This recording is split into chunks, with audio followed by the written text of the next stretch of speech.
Compleja situación la que vive Rusia y Ucrania y por supuesto todo el mundo. Esto es grave en muchos puntos de vista. Aquí por supuesto nos compete evaluar cuáles son esos aspectos económicos. Mauricio, recapitulemos cuáles han sido las sanciones que ha impuesto Occidente a Rusia dentro de todo este conflicto. Desde la semana pasada que habíamos estado hablando de este tema, Karen, han pasado muchas cosas y las principales sanciones que le ha impuesto Occidente a la economía rusa son las siguientes: aislamiento financiero, aislando a los bancos de Rusia, a los principales bancos de ese sistema SWIFT, que es el sistema de comunicación entre entidades financieras que permite hacer transacciones. En otras palabras, la aísla por completo. En segundo lugar, congelar reservas internacionales. Es cierto que Rusia tiene más de 600.000 millones de dólares en reservas internacionales, pero buena parte están en Estados Unidos o en Europa y esas están congeladas en este momento, lo que significa mucho rigor para la economía rusa.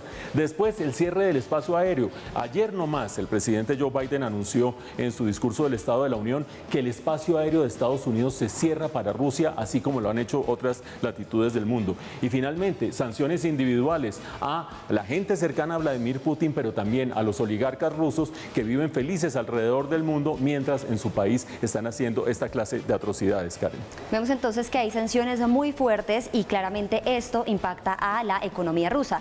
¿Cómo es que se ve impactado este país en materia económica, Mauricio? Pues Karen, el impacto sobre la economía rusa tiene diversas dimensiones. La primera, la devaluación del rublo, empezó con una devaluación del 30% en solo 24 horas y después se fue atenuando, pero ha tenido una gran devaluación, la moneda rusa. En segundo lugar, para poder controlar la salida de capitales, aumentaron las tasas de interés de menos del 10% a 20%. Terminó haciéndose un aumento de tasas de interés en Rusia para evitar salida de capitales. Control de capitales, eso ha significado que la gente tiene de alguna manera aprisionada su plata en la economía rusa, y el cierre de la bolsa de valores. 2 jornadas consecutivas de cierre de la bolsa de valores, también congelando en gran medida las actividades financieras dentro del mercado de capitales ruso, Karen. Un impacto significativo.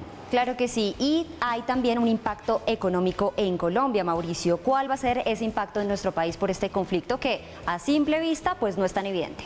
Por supuesto, en una economía globalizada nadie se salva de las medidas que se toman en el otro lado del mundo. Por eso vamos a oír a continuación a un experto, a Germán Cristancho de Da Vivienda Corredores, quien nos va a dar la percepción sobre la economía colombiana, Karen.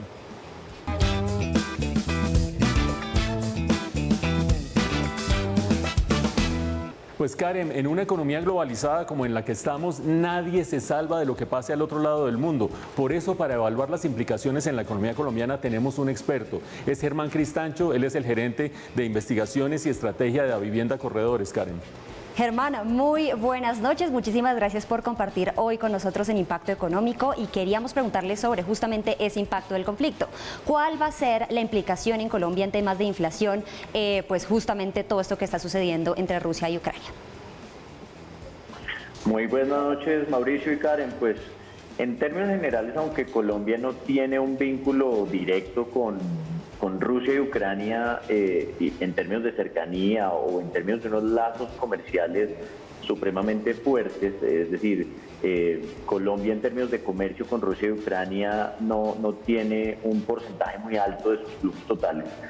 Sí es cierto que el impacto se siente por un lado porque países como Rusia son proveedores o productores importantes de fertilizantes en el mundo. En el caso, por ejemplo, de Ucrania también tiene una participación importante a nivel internacional en la producción de algunos productos como grasas, aceites, en general muchos bienes que tienen una relación grande con el sector agrícola en nuestro país. Así que el impacto viene por un incremento en los precios, incremento en los precios tanto a nivel directo como a nivel internacional general.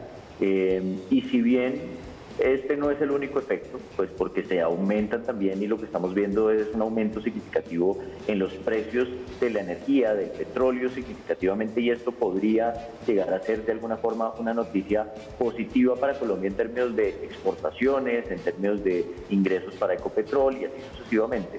Pues de todos modos esto también se podría traducir en un aumento de los precios de los combustibles en nuestro país. Entonces, sin duda, el efecto es más un choque al alza por restricciones en la oferta y por mayores precios de la cotización internacional de las materias primas. Bueno, Germán, hace 3 o 4 semanas todos estábamos recomponiendo nuestras proyecciones de crecimiento para este año y se nos viene encima este conflicto. ¿Esto tendrá impacto sobre el crecimiento de la economía colombiana o no sabemos todavía? Mauricio, yo creo que sí, y sobre todo porque esto tiene un impacto sobre la economía global. Al final, lo que se esperaba ya para el año 2022 era una moderación en el crecimiento de la economía mundial, pero al ver un aumento tan importante en los precios y en los precios de los productos energéticos, hoy, por ejemplo, en Europa se reportó la inflación de los últimos 12 meses en Europa llegó a niveles de 5.8%, pero el componente de energía presentó una variación cercana al 31-32%. Esto al final es un impacto directo para el consumo y lo que estamos viendo es un entorno económico en el que estos mayores precios, que no vienen dados por mayor demanda, sino por restricciones de la oferta internacional, van a terminar afectando la disposición a consumir a nivel mundial, están llevando a que las expectativas de crecimiento global se disminuyan, las expectativas de crecimiento regional se disminuyan y por consiguiente la expectativa de crecimiento de nuestro país se puede ver afectada a la baja. Tal vez lo que sí resaltaría yo es que Colombia viene presentando unos buenos niveles o una muy buena dinámica de consumo interno y que los precios del petróleo en niveles tan altos pueden en cierta forma favorecer la inversión extranjera en nuestro país, sobre todo al sector de explotación minera, de producción de petróleo y este frente. Así que eso podría llevar de alguna forma a que la economía colombiana no se afecte tanto, pero desde el punto de vista de moderación de la economía global, el choque podría ser una reducción en la expectativa de crecimiento para nuestro país también. Bueno, Germán, y finalmente algo que siempre nos preocupa, que siempre nos quita el sueño y es la tasa de cambio, el precio del dólar.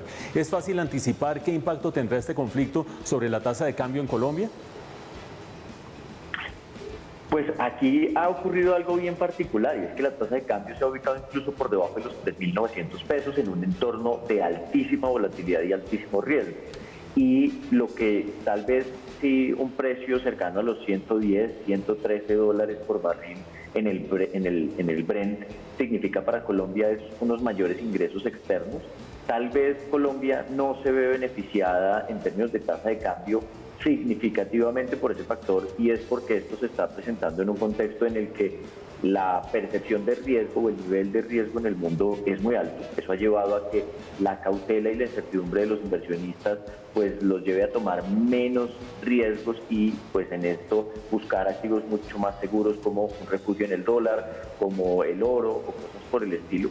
Y por otro lado porque Colombia de todos modos es hoy un país que ya no produce el 1.000.000 de barriles que producía hacia los años 2013-2014, sino que produce alrededor de 745.000 barriles día y por consiguiente también exportamos mucho menos petróleo. La cantidad de petróleo que hoy se exporta en nuestro país es una cantidad muy similar a la que se exportaba en los años 2009-2010. Entonces, desde ese punto de vista lo que sí hemos visto y lo que sí he visto es que la correlación o esa relación tan directa entre precio de petróleo y precio del dólar en nuestro país se ha ido perdiendo un poco. Sin embargo, sí diría que en el contexto general de dólar, el dólar se ha fortalecido frente a todas las monedas a nivel internacional. Pero como este ha sido un contexto en el que las materias primas han aumentado de precio significativamente, han sido las monedas latinoamericanas las que han tenido mejor comportamiento y en el caso del peso colombiano también hemos visto una apreciación, es decir, que el dólar ha ido descendiendo. Con esto yo diría que la volatilidad va a estar al orden del día, va a seguir estando muy alta, pero los choques o los incrementos que se preveían hace unas semanas o hace unos meses para la tasa de cambio se han ido moderando por cuenta de un precio de petróleo muy alto. Yo lo que terminaría diciendo es que esas presiones bajistas para el dólar, producto de ese precio de petróleo alto, sí se ven muy mitigadas o muy contrarrestadas por un entorno que claramente es de alta incertidumbre y en donde Colombia pues tiene un desbalance en sus cuentas externas muy amplio que lo hace muy vulnerable al sentimiento de los inversionistas internacionales. Bueno, ahí está con ustedes Germán Cristancho, director de Investigaciones Económicas y Estrategia de Davivienda Corredores. Germán, muchísimas gracias por este análisis y compartirlo con nosotros aquí en Impacto Económico. A ustedes muchas gracias.